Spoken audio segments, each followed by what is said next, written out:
Isang magandang araw mga kasari-sari, kamusta kayo? Kamusta ang inyong tindahan? Okay ba ang bintahan? Si Ate Tintin hindi okay. Kita nyo 'di ba tahimik? Yung maririnig nyo lang yung naglalako.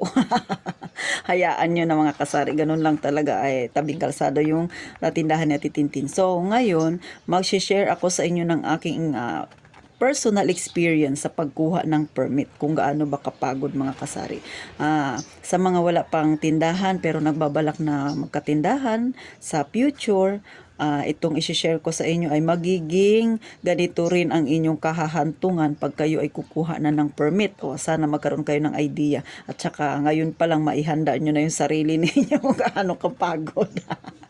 At syempre, ganun din sa mga may tindahan dyan, pero wala pang permit, pero syempre nagbabalak na kumuha, manood kayo kay Titintin ha, para syempre alam nyo na ang mangyayari sa inyo. O, diba, i-share ko sa inyo yung pagod na naranasan ko. Una, sa barangay okay lang naman, pero medyo inabot ako ng isang oras at 20 minutes sa pag-aantay kay kapitan. Pero okay lang.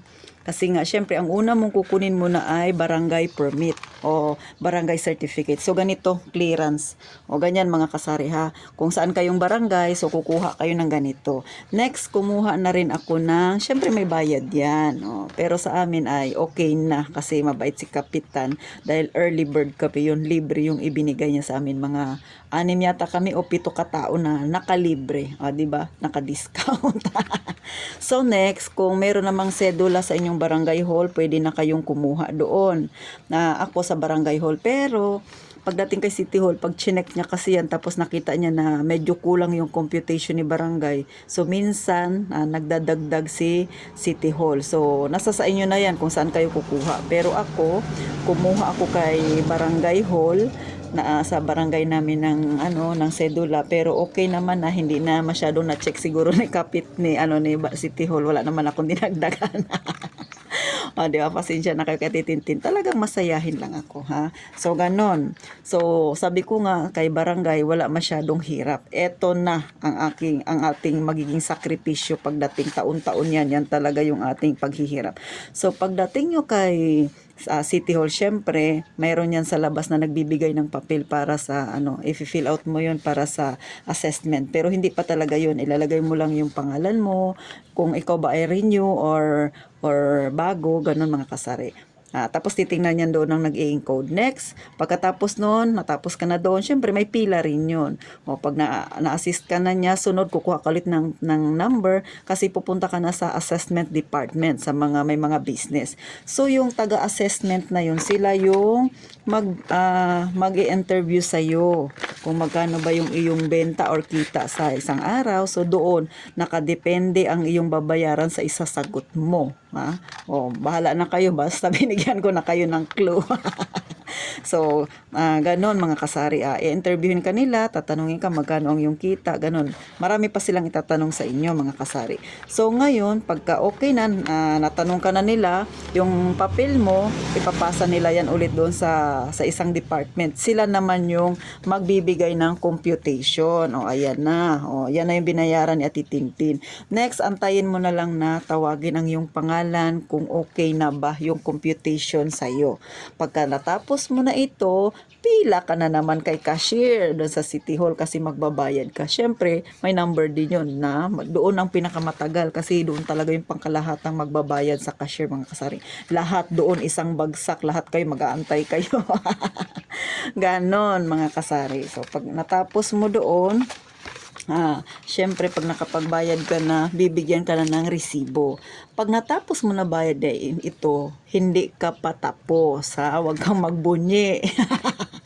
Balik ka ulit doon sa assessment department, doon sa may receiving. So yung itong kinuha mo na ganito kay barangay, sedula, tapos yan yung binayaran mo, ibabalik mo ulit yan doon sa assessment pero sa kabila doon sa receiving. I-check nila yan kung okay na ba. O pag nakita niya, bayad ka na, sasabihin niya sa'yo, antayin mong tawagin namin ang iyong pangalan. Doon naman sa releasing yon. So upo ka na naman doon, mag-antay ka kung kailan ka abutin ng kanas-kanas. Kasi ang daming nagre-renew. So, ganun. Kailangan mahaba ang yung pasensya.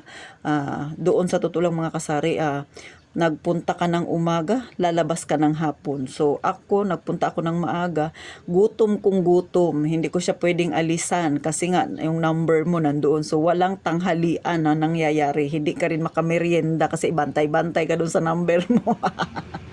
Ganon ang mangyayari sa iyo pag ikaw ay nag-renew ng permit.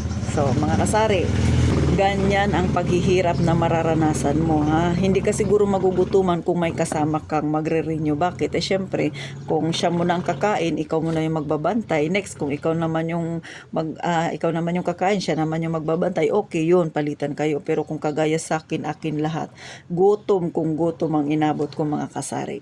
Next, kapag tinawag ng iyong pangalan, syempre, ibibigay na sa iyo ang iyong permit. O, ganyan mga kasari. Tapos, mayroon niyang kasamang sticker. O, yun, yung sticker na yun, nakalagay doon kung anong year, 2024, ididikit mo yun sa iyong plaka. O kung ikaw ay datihan na, syempre ididikit mo yun. Pero kung ikaw ay baguhan, kasama yun sa i-release sa'yo yung plaka na yun, yung lata. O kailangan naka-display yun. At kapag natanggap mo to, sasabihan ka ng releasing officer doon na i-display mo yan. Ha? Kasi pag hindi at na-check ka ng mga taga City Hall personnel na magkakandak ng biglaang inspection at hindi yan naka-display, ay congrats sa'yo kasi yan ay may multa. Pera na naman yan. Ganon ang paghihirap. So kung natanggap mo na ito, huwag kang magbunyi ulit, ha? Hindi ka patapos. Bakit? Meron ka pang yan, kailangan mo yan siyang i-comply. Ayan ang mga nakasulat na dyan. O, mga kasari, kung ikaw ay merong CCTV, kukuha ka ng CCTV clearance. Kung ikaw ay may SSS ka rin, so nasa sayo yan. Ako, kumuha ako ng SSS clearance, pero voluntary naman. Pero kumuha ako, kasi syempre para sa akin din yun. Next, sanitary. Eto na si sanitary. Dahil dito sa amin sa Palawan, si sanitary, nasa new building na kasi yung karamihan. Pero sa Old City Hall, makakatabi sila, pero sa kabilang building, lakad ka doon yung sanitary, hindi pa napunta doon sa New City Hall, sa new building. Nako, punta ka doon, akyat ka doon. Grabing alay lakad. Kukuha ka nito, papipirmahan mo yan. Pag nakuha mo yan, ngayon ay naghigpit na sila, kailangan mo nang magpa-chest x-ray. So, pera na naman ulit yan, ha? Ganun. Ngayon, syempre kailangan meron kang ID, i-attach diyan. Tapos, ibibigay yan sa'yo ni sanitary. Hindi pa yan naka-fill out. Hindi pa nalagyan ng doktor yan. Hanggat ito lang yung pipirmahan nila. Babalik ka ulit kay sanitary pag may dala ka ng chest x-ray. So, ibig sabihin, gagastos ka, balik ka ulit doon, ha? Pero mga 90 days naman siya, mga kasari. So 3 months doon ka pwede mo siyang asikusuhin mga bago mag 3 months. So makaipon-ipon ka pa. Pero syempre, magbabalik-balik ka doon sa kay sanitary. Bago dala-dala mo yung chest x-ray mo, pati yung result, bago yan pipirmahan ni doktor. Yan, ganyan kahirap, mga kasari, pagkukuha ka ng permit. Next, eto pa yung isang pahirap, ha? Hindi ito sa kundi sinishare ko sa inyo yung experience ko. Ano ba yung isa pang pahirap sa pagkukuha ka? Ito, ang fire. Yung Bureau of Fire. Bakit ko nasabing nadagdag din niya ng pahirap? Siyempre, kukuha ka ng certificate. Pagdating doon, magpapaserox-serox ka. Doon sa amin, dito sa amin sa City Hall, walang Xerox machine dyan sa loob ng City Hall. Lalabas ka na naman. Nung pumunta kami, wala sa co-op nila, wala doon yung bantay, alauna na. Punta na naman kami doon sa Old City Hall, sa kabilang building. Ikot-ikot kami doon, mga sisi. Doon kami nagpa-Xerox tanghaling, tapat alauna, naglakad-lakad kami doon. Sus Maria Joseph, grabe. Tapos, alam nyo ba, mga kasari, itong fire na to, doon pa to sa second floor. Naghagdan lang ako, kapagod-pagod doon sila sa dulo. Pagdating mo doon, hindi ka pa nila ma-assist. Sasabihin nila sa'yo, ay ma'am, kailangan po mayroon kayong envelope, plastic envelope. Saan ka bibili ng plastic envelope doon? Kaya wala mang tindahan. Oh, 'di ba? Utusan ka magbili na magpunta ka pa doon sa kalayo-layo, kabilang barangay pa yung bilihanan. Sus Mariusip talaga. Bakit kaya hindi na lang sila doon nag-provide ng envelope tapos nagbenta sila doon? Pahirapan pa nila lalo na yung mga senior citizen. Ay, mga kasari, may nagmaoy na doon na senior citizen. Paano naman namang hindi magmamaoy, kung maghahagdan siya. Tapos si pagdating doon hindi naman pala nila ma-accept ito kaagad. May pa-xerox pa talaga doon. 4 na papel yung isi-xerox tapos may fill out ka pa doon. Oh, hindi na lang nila sinabi doon sa unahan na 2 yung i-fill out mo kasi yung bago ka pumasok ng City Hall, may nag-a-assist na doon na may fill out ka. Yung na-fill out namin na papel, kailangan din pala yun ni Bureau of Fire doon sa taas. Siyempre kinukuha yun ng taga sa assessment department. So, another fill out na naman. Kapagod-pagod lang talaga. Hindi na lang nila sinabi na 2 yung fill out namin kaagad. O, di ba? Sa unahan pa lang sana dahil kailangan ni Bureau of Fire. So, ganon. Oh, tapos yung iba hindi na nakakuha ng certificate nito. Bakit? Nang dahil lang sa plastic envelope na yan na ni-required sa amin. Pero hindi ko alam kung sa inyo ay ganyan din. Pero sa akin, yan talaga na-experience ko noong January 2. Kaya nasabi ko grabe ko kapagod. O di ba? Baba kami doon, nag-alay lakad ako doon, tanghaling tapat. So, ganon. Buti na lang si Ate Tintin ninyo. May dala akong plastic envelope kasi yung mga ganito ko na luma, syempre pag magre-renew kabit-bit mo yan. So, nilagay ko siya sa plastic envelope. Ayun, hindi ako nahirapan. Paano yung mga kasama kung mga wala namang plastic envelope? Yung iba doon, mga senior na. Di nagmaoy doon sa City Hall yung ilang senior. Ay nako, ganon kahirap mga kasari. So ganon. Sana sa susunod pag may mga ganon si Bureau of Fire, dapat doon na lang mayroon na sana silang ganon na plastic envelope kaagad. Tapos magpabayad na lang sila, 'di ba? Para kasi kawawa yung mga senior. Ay anyway, damdamin ko lang naman 'yun, 'di ba? Sana next time ma-improve. Kasi nakakapagod talaga mga kasari. So ganon. Ito yung si Bureau Fire talaga yung nagpahirap sa akin mga kasari. Yan yung medyo natagalan talaga kasi xerox, lakad-lakad.